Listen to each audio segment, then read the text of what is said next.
Hello friends, welcome back to my channel. ഇന്ന് study വ്ളോഗോ കാര്യങ്ങളോ ഒന്നുമല്ല കേട്ടോ. കുറച്ച് ദിവസമായി നമ്മൾ സ്റ്റഡി വ്ളോഗും കാര്യങ്ങളൊക്കെ ഷൂട്ട് ചെയ്തിട്ട്. അപ്പോൾ കുറേ സജഷൻസ് വന്ന് കിടക്കുന്നുണ്ട് ബയോളജി സ്റ്റഡി വ്ളോഗ് ചെയ്യാൻ പറഞ്ഞിട്ട്. അതേപോലെ കെമിസ്ട്രി പറഞ്ഞിട്ടുണ്ടായിരുന്നു, പിന്നെ ഫിസിക്സ് പറഞ്ഞിട്ടുണ്ട്, അതേപോലെ തന്നെ മോട്ടിവേഷൻ പറഞ്ഞൊരാളുണ്ട്. എനിക്ക് പറയാനുള്ളത്, എന്നെ മോട്ടിവേറ്റ് ചെയ്യാൻ ആരെങ്കിലും വരൂ എന്നതാണ്. എന്നെ മോട്ടിവേറ്റ് ചെയ്യാൻ ആരെങ്കിലും വേണം, അല്ലാതെ എനിക്ക് മോട്ടിവേഷൻ നൽകാൻ അറിയുമോ എന്നുള്ളത് എനിക്കറിയില്ല കേട്ടോ. അപ്പോൾ നിങ്ങളിപ്പോൾ കണ്ടുകൊണ്ടിരിക്കുന്നത് ക്ലാസ് കഴിഞ്ഞ് വന്ന ദിവസത്തെ രാത്രിക്കാലത്തെ ഒരു സ്റ്റഡി വ്ളോഗാണ്. ബട്ട് ഞാൻ പറയുന്നതും ഞാൻ ചെയ്യുന്നതുമായിട്ട് യാതൊരു ബന്ധവുമില്ലാതാണ് കേട്ടോ അപ്പോൾ നടന്നുകൊണ്ടിരിക്കുന്നത്. ഫേസ് ടു ഫേസ് ആയിട്ട് മോട്ടിവേഷൻ നൽകാനും വീഡിയോ ചെയ്യാനും എന്താണെന്നറിയില്ല, ഭയങ്കര മടിയാണ്. ഒരു കോൺഫിഡൻസ് ഇല്ല അങ്ങനെ പറയാൻ. അതുകൊണ്ടാണ് ഇങ്ങനെ ബാക്ക്ഗ്രൗണ്ട് ഒരു വീഡിയോ കൊടുത്തിട്ട് നിങ്ങളോട് ചില കാര്യങ്ങൾ പറയാമെന്ന് വിചാരിച്ച് വന്നത് കേട്ടോ. ഫസ്റ്റ് ഓഫ് ഓൾ, എൻ്റെ സ്റ്റഡി വ്ളോഗ് കാണുന്നവരോട് എനിക്ക് പറയാനുള്ളത്, ഞാനൊരു പഠിപ്പിയോ ക്ലാസ് ടോപ്പറോ അങ്ങനെ ഒന്നുമല്ല. ജസ്റ്റ് ആൻ ആവറേജ് സ്റ്റുഡൻ്റാണ്. ഇപ്പോൾ ഞാൻ 10ാം ക്ലാസ് മുതലുള്ളത് ഫസ്റ്റ് ചെറിയ ക്ലാസ്സിലൊക്കെ പഠിപ്പി തന്നെ ആയിരുന്നു, വലിയ കുഴപ്പമൊന്നും ഇല്ലാണ്ട് പോയിരുന്നു. പിന്നെ ഇങ്ങനെ നമ്മുടെ സിലബസ് ഇങ്ങനെ കൂടി കൂടി വരികയല്ലേ, അപ്പം അതിനനുസരിച്ച് ബുദ്ധിയുള്ള കുട്ടികൾ പഠിക്കും, നമുക്കതില്ല. അങ്ങനെയല്ല കേട്ടോ, അത്യാവശ്യത്തിനുണ്ട്. അങ്ങനെ ഇപ്പോൾ 10ാം ക്ലാസ് മുതലുള്ളപ്പോൾ ഞാൻ പറയുകയാണെന്നുണ്ടെങ്കിൽ അവിടെ നിന്നാണല്ലോ നമ്മൾ ബോർഡ് എക്സാമൊക്കെ ഒരു തുടക്കം വന്നിട്ടുള്ളത്. അപ്പോൾ അവിടെ മുതൽ പറയുകയാണെന്നുണ്ടെങ്കിൽ എനിക്ക് ഒരു മോഡൽ എക്സാം വരെ ഒരു 6 A+ ആ ഒരു ഇതിലായിരുന്നു കേട്ടോ കിടന്ന് കളിച്ചിരുന്നത്. ചിലപ്പോൾ എനിക്ക് അറബിയും ഫിസിക്സും പിന്നെ മാത്സും അങ്ങനത്തെ കുറച്ച് സബ്ജക്റ്റായിരുന്നു ഭയങ്കര. മീൻസ് നിങ്ങൾ വിചാരിക്കും ലാംഗ്വേജ് ആണോ നിനക്ക് ഇത്രയും ടഫായിട്ട് വന്ന്. യെസ്, ഓഫ് കോഴ്സ്, ഹിന്ദിയിൽ ഞാൻ പുലിയാണ്, ബട്ട് അറബി എനിക്ക് അറിയില്ലായിരുന്നു. മീൻസ് അപ്പത്തൊക്കെ ഒരു കുറേ ആക്ടിവിറ്റീസും കാര്യങ്ങളൊക്കെ ആയിട്ട് അതിലൊക്കെ എനിക്ക് കുറച്ച് മീൻസ് എന്തൊക്കെ ഗ്രാമർ മിസ്റ്റേക്കും എഴുതാനും മീൻസ് വലിയ എസ് ഒന്നും പഠിച്ച് എൻ്റെ തലയിൽ കയറില്ലായിരുന്നു കേട്ടോ. ഉണ്ടാവും, ബട്ട് A+മേൽക്ക് ഞാൻ കഷ്ടിച്ചിട്ട് എത്തണില്ലായിരുന്നു. അപ്പോൾ സാറൊക്കെ എന്നൊക്കെ മീൻസ് സാറ് ഞങ്ങൾക്ക് ഓരോ PYQs ചെയ്യാൻ തരല്ലോ. സാറൊരു സപ്പോർട്ട് ഉള്ളതുകൊണ്ട് മാത്രമാണ് എനിക്ക് അറബിയിൽ അത്രയും മാർക്ക് ഉണ്ടായിരുന്നത്. ഞാനിപ്പോൾ എൻ്റെ +1 വന്ന സ്കൂളിൽ മീൻസ് ഹിന്ദി ഇല്ലായിരുന്നു. അപ്പോഴും എനിക്കവിടെ വേറെ ഓപ്ഷൻ ഉണ്ടായിരുന്നു, മലയാളം. എന്നിട്ടും ഞാൻ എടുത്തത് അറബിയാണ്. കാരണം ആ ഒരു 10ാം ക്ലാസ് കഴിഞ്ഞതോടെ എനിക്ക് അറബിനോട് വല്ലാണ്ടൊരു ഇഷ്ടം തോന്നി. കാരണം നമ്മൾ കഷ്ടപ്പെട്ട് പഠിച്ചിട്ട് ലാസ്റ്റ് അതിന് എനിക്ക് അതിൽ A B+ ആ ഒരു റേഞ്ചിൽ കിടന്ന് കളിച്ചിട്ട് ലാസ്റ്റ് നമ്മൾ അത്രയും കഷ്ടപ്പെട്ട് PYQs ചെയ്ത് മനസ്സിരുത്തി പഠിച്ച ഓരോ എസ്സേയും പഠിച്ച് പിന്നെ സാറ് ഓരോ മോട്ടിവേഷനും സാറ് സപ്പോർട്ടൊക്കെ ഉണ്ടായിട്ട് ലാസ്റ്റ് A+ കിട്ടിയതുകൊണ്ട് എനിക്കവിടെ മലയാളത്തിനൊരു ഓപ്ഷൻ ഉണ്ടായിട്ടും കൂടി ഞാൻ അറബി ചൂസ് ചെയ്തു. അപ്പോൾ അത്രയും ഇഷ്ടപ്പെടാനുള്ള കാരണം അറബി പിന്നെ ഇഷ്ടപ്പെടാനും പഠിക്കാനും പിന്നെ പഠിച്ചെടുത്തപ്പോഴാണ് എനിക്ക് മനസ്സിലായത് ഇത്രയും സിമ്പിളായിട്ടുള്ള കാര്യമാണോ ഇത്രയും ഞാൻ വെച്ച് ഇങ്ങനെ ലാഗ് അടുപ്പിച്ചുണ്ടാക്കിയതെന്ന് തോന്നുമ്പോൾ എനിക്ക് പിന്നെ ചിരിയും കാര്യങ്ങളൊക്കെ വരും കേട്ടോ. പിന്നെ ഈ വീഡിയോ കേൾക്കുന്നവരോട് എനിക്ക് പറയാനുള്ളത്, ഇടയ്ക്ക് വെച്ച് എന്തെങ്കിലും പൊട്ടത്തരങ്ങൾ പറയുകയാണെന്നുണ്ടെങ്കിൽ ക്ഷമിക്കുക. പൊട്ടത്തരം എൻ്റെ ഒരു കൂടപ്പിറപ്പായി പോയി. അപ്പോൾ അതാണ് എനിക്ക് ആദ്യം പറയാനുള്ളത്. ലാംഗ്വേജിൽ ഞാൻ മാർക്ക് മേടിച്ചെടുത്തത് ഞാൻ അത്രയും ഹാർഡ് വർക്ക് കൊടുത്തിട്ടും എനിക്ക് ബാക്കിൽ നിന്ന് സാറ് സപ്പോർട്ട് ഉണ്ടായിട്ടും പിന്നെ അതിൽ എന്തായാലും എനിക്ക് A+ കിട്ടണം, നല്ലൊരു മാർക്ക് കിട്ടണം, ഫുൾ മാർക്ക് കിട്ടണം എന്ന് വിചാരിച്ചിട്ട് പഠിച്ചിട്ട് മാത്രമാണ് എനിക്ക് കിട്ടിയത്. നന്നായിട്ട് നമുക്കത് ചെയ്യാൻ പറ്റുന്നുള്ളൊരു മനസ്സോടെ ചെയ്യാം. അങ്ങനെയാണ് ഞാൻ ലാംഗ്വേജിൽ ആ ഒരു ലാംഗ്വേജ് ബുദ്ധിമുട്ടുള്ളവരോട് പറയാനുള്ളത് എനിക്കതാണ്. അതിപ്പോൾ ഇനി അറബി ആയിക്കോട്ടെ, മലയാളം ആയിക്കോട്ടെ, ഹിന്ദി ആയിക്കോട്ടെ, എനിക്ക് പറയാനുള്ളത് അതാണ് കേട്ടോ. ബേസിക് കാര്യങ്ങളൊക്കെ പഠിക്കുക ആദ്യം തന്നെ, പിന്നെ നമ്മൾ സിലബസിലുള്ള കാര്യങ്ങളൊക്കെ പഠിച്ചെടുക്കാൻ നോക്കുക. പിന്നെ ഞാൻ ഫ്രണ്ട്സിൻ്റെ കൂടെയുള്ള വീഡിയോ ഒക്കെ ഇടുമ്പോഴും എനിക്ക് അടി വരുന്നൊരു കമൻറ്റാണ്. മീൻസ് അവരത് എഴുതി തന്നിട്ടും എൻ്റെ നല്ലതിനാണ് പറയുന്നത് എനിക്കറിയാം. എന്നിട്ട് അവർ പറയും ദേഷ്യമൊന്നും തോന്നരുത് കേട്ടോ, നെഗറ്റീവല്ല പറയണത്, നിങ്ങളുടെ നല്ലതിനാണ് പറയുക. പക്ഷേ നിങ്ങൾ പറയണത് എനിക്ക് നന്നായിട്ട് മനസ്സിലാവും, കാരണം ഞാനത് അനുഭവിച്ചാലാണ്. കാരണം 10th തന്നെ എനിക്ക് നല്ല ഫേക്ക് ഫ്രണ്ട്സിൻ്റെ ഇഷ്യൂസ് ഉണ്ടായിട്ടുണ്ട്, ഐ നോ. ബട്ട് എനിക്ക് സെൽഫിഷ് ആവാനും അറിയില്ല, എനിക്ക് നല്ല ഫ്രണ്ട്സിൻ്റെ കമ്പനിയും അത്ര ഇമ്പോർട്ടൻ്റ് ആണ്. കാരണം എനിക്ക് ഒറ്റയ്ക്ക് നടക്കാൻ അറിയില്ല. അപ്പോൾ ഫ്രണ്ട്സിൻ്റെ ഭാഗത്തുനിന്ന് മീൻസ് എനിക്ക് നല്ല ഫ്രണ്ട്സ് ഉണ്ടായിരുന്നു, എല്ലാവരും ഒരുപോലെയാണെന്നില്ല, എന്നാലും നല്ലവരും ഉണ്ടായിരുന്നു ചീത്തവരുണ്ടായിരുന്നു. നല്ലവരുടെ ഭാഗത്തുനിന്ന് നല്ലതായിട്ട് കുറേ കിട്ടിയിട്ടുണ്ട്, ചീത്തവരുടെ ഭാഗത്തുനിന്ന് അതിലും അധികമായി കിട്ടിയിട്ടുണ്ട്. അപ്പോൾ അങ്ങനെയൊക്കെ നോക്കുമ്പോൾ എല്ലതും അതെന്തായാലും ശരി, നമ്മളെ കാര്യമായാലും ശരി, ഫ്രണ്ട്സ് ആയാലും ശരി, നല്ലത് ചൂസ് ചെയ്തിട്ട് മാത്രം നിങ്ങൾ നോക്കുക. അതിൻ്റെ ഇടവും വലവും ബാക്കും ഫ്രണ്ടും ഒക്കെ നോക്കിയിട്ട് നിങ്ങൾ ചൂസ് ചെയ്യാൻ പാടുള്ളൂ കേട്ടോ. അപ്പോൾ എനിക്ക് പറയാനുള്ളത്, ഫ്രണ്ട്സ് ആയാലും ആരായാലും നമ്മളെ കാര്യം അവരുടെ കാര്യം ഒപ്പം കൊണ്ട് നടക്കുക. മീൻസ് അതിലും ഒരു ഇത് വരുത്തരുത്, നമ്മളെ പഠിപ്പിലൊരു ഇത് വരുത്തരുത്. നമ്മളെ ഫ്രണ്ട്സാണെന്നുണ്ടെങ്കിൽ മീൻസ് ഞങ്ങളെ ഓരോ ഫണ്ണായിട്ടുള്ള വീഡിയോസും ബർത്ത്ഡേൻ്റെ വ്ളോഗും അങ്ങനെയൊക്കെ ഇടുമ്പോൾ പറയുന്നതുകൊണ്ട് പറയുകയാണ്. മീൻസ് എനിക്കറിയാം, അതിനോ പഠിത്തമാണ് ഏറ്റവും ഇമ്പോർട്ടൻറ്റ്, ബട്ട് അതിൽ നമ്മളെ ലൈഫ് ആകുമ്പോൾ മീൻസ് സ്കൂൾ ലൈഫ് ആയാലും നമുക്ക് അതിൽ രസം വേണമെന്നുണ്ടെങ്കിൽ ഫ്രണ്ട്സ് വേണം. എന്ന് വെച്ച് എനിക്ക് അപ്പോഴത്തെ ഫ്രണ്ട്സ് എപ്പോഴും ഇല്ലാന്നല്ല കേട്ടോ. എനിക്ക് 7ാം ക്ലാസ് മുതൽ എൻ്റെ ഒരു ബെസ്റ്റ് ഫ്രണ്ട് ഉണ്ട്, അതേപോലെ തന്നെ 8ാം ക്ലാസ് മുതൽ അതേമാതിരി 2 ബെസ്റ്റ് ഫ്രണ്ട്സ് എനിക്ക് എപ്പോഴും കൂടെ ഉണ്ട് കേട്ടോ. ഒന്ന് ബോയും ഒന്ന് ഗേളുമാണ്. ആൻഡ് ഇവർ 3 ആളും ഇന്ന പഠിപ്പിൽ നല്ല ഇതാക്കുന്നുണ്ട്. മീൻസ് ഞാൻ എന്തെങ്കിലും കോൺസെൻട്രേറ്റഡ് അല്ലാത്ത സമയത്ത് തന്നെ എന്നോട് പറയും ദാന പഠിക്ക് ദാന അങ്ങനെയൊക്കെ പറഞ്ഞാണ്ട് ഇവർ മൂന്നാളും അടിപൊളിയാണ് ഇപ്പോൾ കിട്ടിയിരിക്കുന്ന മൂന്നാളും. മീൻസ് പഠിക്കാനായെങ്കിലും ഞങ്ങൾ പരസ്പരം അറിയാത്തത് അങ്ങോട്ടും ഇങ്ങോട്ടും പറഞ്ഞിട്ടാണ് പഠിക്കൽ. ആരെങ്കിലും എന്തെങ്കിലും ഒരു പോയിന്റിൽ വീക്ക് അയച്ചിട്ടുണ്ടെങ്കിൽ ഞങ്ങൾ പരസ്പരം അങ്ങോട്ടും ഇങ്ങോട്ടും പറഞ്ഞു കൊടുക്കലുണ്ട്. അപ്പോൾ ഞങ്ങൾക്ക് പഠിക്കാനും ഒരു മോട്ടിവേഷനാണ്. പിന്നെ ഞങ്ങൾക്ക് എവിടെയെങ്കിലും മാർക്ക് കുറഞ്ഞിട്ടുണ്ടെങ്കിൽ ഞങ്ങൾ പരസ്പരം കളിയാക്കാറില്ല, മീൻസ് തളർത്താറില്ല. അപ്പോൾ ഞങ്ങൾ പറയും പോട്ടെ നമ്മളിതാക്കിയിട്ടല്ലേ ഉള്ളൂ, ഒരു തോൽവി വിജയത്തിൻ്റെ മുന്നോടിയാണെന്നൊക്കെ പറഞ്ഞിട്ട് ഞങ്ങൾ അവരങ്ങോട്ട് ഞങ്ങൾ ആരെയും അങ്ങോട്ടും ഇങ്ങോട്ടും സമ്മതിപ്പിക്കില്ല. മീൻസ് ഈ +1 മാർക്ക് വന്നപ്പോഴും ഏകദേശം ഞങ്ങൾക്ക് എല്ലാവർക്കും ഒരു സെയിം റേഞ്ച് ആയിരുന്നു. പിന്നെ കുറച്ച് കുറഞ്ഞവരുണ്ട്. അപ്പോൾ ഞങ്ങൾ പറഞ്ഞതാ ഇമ്പ്രൂവിൽ ശരിയാക്കാം അങ്ങനെയൊക്കെ പറഞ്ഞിട്ടായിരുന്നു ഉണ്ടായിരുന്നത്. 10 ആയിരുന്നു ഞാൻ ഈ ചാനൽ തുടങ്ങിയിട്ടുണ്ടായിരുന്നത്. ആ ടൈമിലും ഈ ടൈമിലായാലും ഞാൻ ഈ ഒരു കാര്യം തുടങ്ങിയത് ഇഷ്ടമല്ലാത്തവരുണ്ട്, പക്ഷേ എനിക്ക് അതിലും മേലെ സപ്പോർട്ട് തരുന്നവരുണ്ട് കേട്ടോ.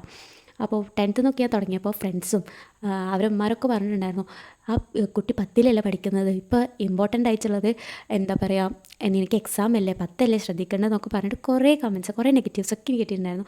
ബട്ട് അന്നും എനിക്ക് കൂടെ ഉണ്ടായിരുന്നത് എൻ്റെ ഉമ്മ മാത്രമാണ് കേട്ടോ. ഉമ്മ പറഞ്ഞ് ഈ കാണിച്ചു കൊടുക്കണം, ഫുൾ A+ കിട്ടി കാണിച്ചു കൊടുക്കണം. പിന്നെ ഏറ്റവും കൂടുതൽ എല്ലാവരെക്കാട്ടിയും ഏറ്റവും അറ്റ് പീക്ക് ലെവൽ എനിക്ക് കിട്ടിയിട്ടുണ്ടായിരുന്നത് ഉമ്മയുടെ അടുത്തു നിന്നുള്ള സപ്പോർട്ടാണ് കേട്ടോ. ഞാൻ ഏതൊരു കാര്യത്തിൽ വീക്കാവാന്നുണ്ടെങ്കിലും എവിടെ ഡൗൺ ആവുകയാണെന്നുണ്ടെങ്കിലും ഞാൻ മോട്ടിവേഷൻ ക്ലാസ്സോ അങ്ങനത്തെ ക്ലാസ്സോ ഒന്നും കേൾക്കാറില്ല.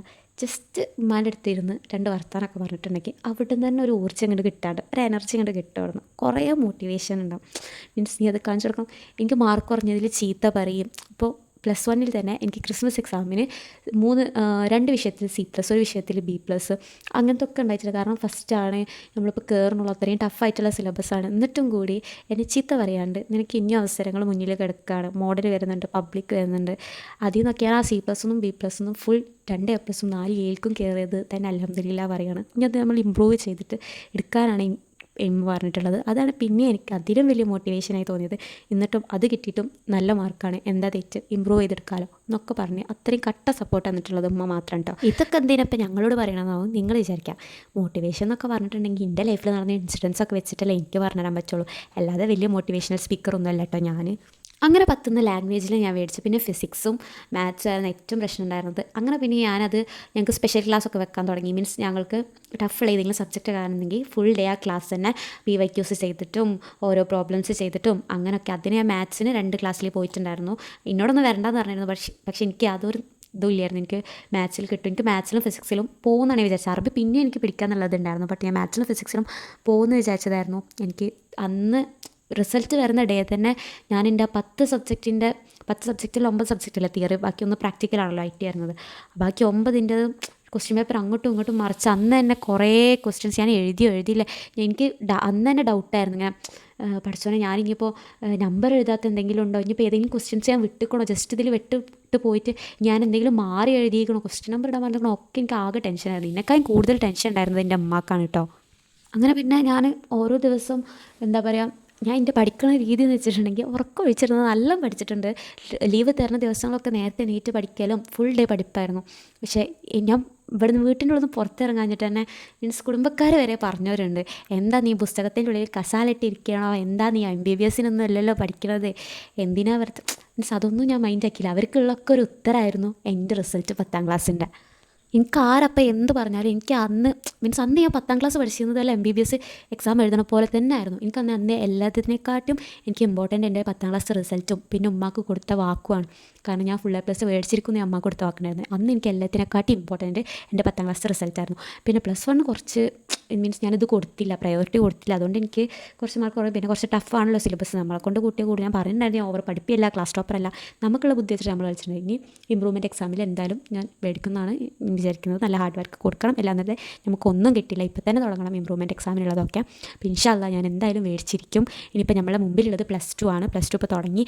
+1 പറ്റിയ അബദ്ധങ്ങളൊന്നും പറ്റാതെ എടുത്തത് അന്നാന്നെടുത്ത് ഞാൻ ഫസ്റ്റ് +1 തുടങ്ങിയത് അങ്ങനെ തന്നെയായിരുന്നു. അന്നാന്നെടുത്ത് അന്നാൻ പഠിക്കാം, ഒരു ലാഗ് ഉണ്ടായിരുന്നു. പക്ഷേ അത് നമ്മളെ കൈ വിട്ട് പോകും എന്തായാലും കുറച്ച്. പക്ഷേ ഞാൻ +2 എടുത്ത തീരുമാനം എന്താ വെച്ചിട്ടുണ്ടെങ്കിൽ അന്നാന്നെടുത്തത് അന്നാ തന്നെ പഠിക്കാതെ എവിടെയും പോകരുതെന്നാണ് എൻ്റെ ഒരു പ്ലാൻ കേട്ടോ.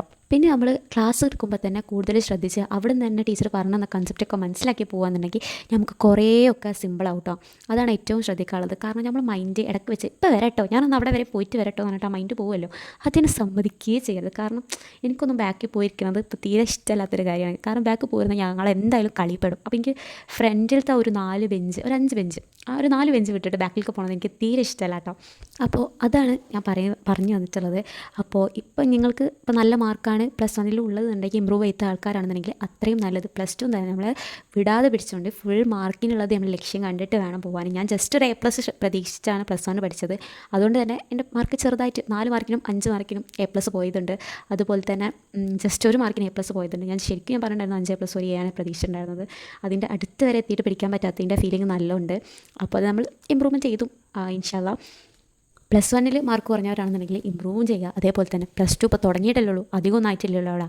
അപ്പോൾ പഠിച്ചെത്തിക്കുക കേട്ടോ. ഇതുവരെ ആകെ ഫസ്റ്റ് 2 ചാപ്റ്റേഴ്സ് കഴിഞ്ഞതേ ഉണ്ടാവുള്ളൂ. അത് എത്രയും പെട്ടെന്ന് തന്നെ പഠിച്ചിട്ട് ട്യൂഷൻ പോകാത്തവരാണെന്നുണ്ടെങ്കിൽ ശനിയും ഞായറും നിങ്ങൾക്ക് കിട്ടുന്നുണ്ടാവും. ആ ഡേയിൽ നിങ്ങൾ വേറെ ഒന്നിനും സ്പെൻഡ് ചെയ്യാതെ ജസ്റ്റ് ആ ഒരു ട്രാക്കിൽ എത്തുന്ന വരെ നിങ്ങൾ അതിന് കൊടുക്കുക. പിന്നെ അന്നാന്ന് എടുക്കണം, അന്നാന്ന് തന്നെ പഠിച്ചിട്ടുണ്ടെങ്കിൽ നിങ്ങൾക്ക് സാറ്റർഡേ സൺഡേ ജസ്റ്റ് ഒന്ന് റിവൈസ് ചെയ്യാൻ ടൈം മാത്രം കൊടുത്താൽ മതി. അപ്പോൾ അത് നന്നായിട്ട് ശ്രദ്ധിക്കാം. പിന്നെ ട്യൂഷന് പോകുന്നവരാണെന്നുണ്ടെങ്കിൽ അവിടുത്തതും ശ്രദ്ധിക്കുക. അപ്പോൾ നിങ്ങൾക്ക് 2 വട്ടം അവിടുത്തതും ഇവിടുത്തതും കിട്ടും. പിന്നെ അവിടുന്ന് ഇവിടുന്ന് ക്വസ്റ്റ്യൻ ചെയ്യും, അവിടുന്ന് ഇവിടുന്ന് എക്സാമൊക്കെ എഴുതുമ്പോൾ നിങ്ങൾക്ക് നല്ല മനസ്സിലാവും. അപ്പോൾ നിങ്ങൾക്ക് കിട്ടുന്ന ഓപ്പർച്യൂണിറ്റീസ് നിങ്ങൾ കളയാതിരിക്കുക. നിങ്ങൾക്ക് കിട്ടുന്ന ഓരോ വാല്യൂ ആയിട്ടുള്ള ടൈമും നിങ്ങൾ ഉപയോഗിക്കുക. പോയാൽ കിട്ടാത്തൊരു സംഭവമാണ് നമുക്ക് ടൈം ഇങ്ങനെ ഓടിക്കൊണ്ടിരിക്കുക. ഞാൻ തന്നെ വിചാരിക്കും ഞാൻ ഈ ഒരു 7 മണിക്ക് പഠിക്കാമായിരുന്നു, ജസ്റ്റ് കുറച്ചുകൊണ്ട് പഠിച്ച് കഴിയുമ്പോൾ നോക്കുമ്പോൾ 9 മണി 9:30 ടൈമാവും. ഞാൻ വിചാരിക്കും ടൈം എങ്ങടാ ഇതിനേക്കാൾ മുന്നിലേക്ക് ഇപ്പോൾ വരാൻ പറയാൻ അത് ഓടാണ് ടൈം. എല്ലാം കൂടി ഞാനിതിൽ പറഞ്ഞ് ലാഗ് അടിപ്പിക്കുന്നില്ല. ജസ്റ്റ് ഈ വീഡിയോ ഒന്ന് കണ്ടിട്ട് ഇനിയും ഇങ്ങനത്തെ ഞാൻ ജസ്റ്റ് ഈ പറയുന്നതൊക്കെ ഇനിയൊക്കെ പറയാണ്ട് അതൊക്കെ വേണമെന്നുണ്ടെങ്കിൽ ജസ്റ്റ് ഈ വീഡിയോൻ്റെ അടിയിലൊന്ന് കമൻറ്റ് ചെയ്യുക. പിന്നെ എല്ലാ രീതിയിൽ തന്നെ പറഞ്ഞിട്ട് വെറുതെ നിങ്ങൾ ഇങ്ങനത്തെ ഒരു വീഡിയോ വേണ്ടാന്നുണ്ടെങ്കിൽ ഞാൻ വെറുതെ ചെയ്തിട്ട് കാര്യമില്ലല്ലോ. അപ്പോൾ ഇതിൻ്റെ താഴത്ത് എല്ലാവരും ഒന്ന് കമൻറ്റ് ചെയ്യട്ടോ. ഇഷ്ടപ്പെട്ടോ, ഇനിയും ഇതേപോലത്തെ അതിൻ്റെ ബാക്കി മീൻസ് പാർട്ട് 2 വേണോ എന്നുള്ളത് നിങ്ങൾ കമൻറ്റ് ചെയ്യുക. നിങ്ങൾ പറയുന്ന പോലെ ആയിരിക്കും അടുത്തത്. പിന്നെ സ്റ്റഡി വ്ളോഗ് ഒന്നും കഴിഞ്ഞിട്ടില്ല കേട്ടോ, ഒന്നും നിർത്തിയിട്ടില്ല. അപ്പോൾ ഞാൻ ജസ്റ്റ് അതിൻ്റെ ഇടയ്ക്ക് ഒരു ബ്രേക്ക് വെച്ചിട്ട് മോട്ടിവേഷൻ വീഡിയോ ചെയ്യാൻ പറഞ്ഞുകൊണ്ട് മാത്രം ഞാൻ ഇതൊരു മോട്ടിവേഷനാണോ എന്താണോ പൊട്ടത്തേരാണോ എന്നൊന്നും എനിക്കറിയില്ല. എനിക്ക് പറയാൻ തോന്നി, ഞാൻ പറഞ്ഞു. ഇനിയും ഉണ്ട്, കഴിഞ്ഞിട്ടൊന്നുമില്ല. അപ്പോൾ നിങ്ങൾ പാടുന്നുണ്ടെങ്കിൽ കമൻറ്റ് ചെയ്യുക. അപ്പോൾ അടുത്തൊരു വീഡിയോ വരുന്നവരെ എല്ലാവരും stay tune. This is Thana signing off. എല്ലാവർക്കും ടാറ്റാ.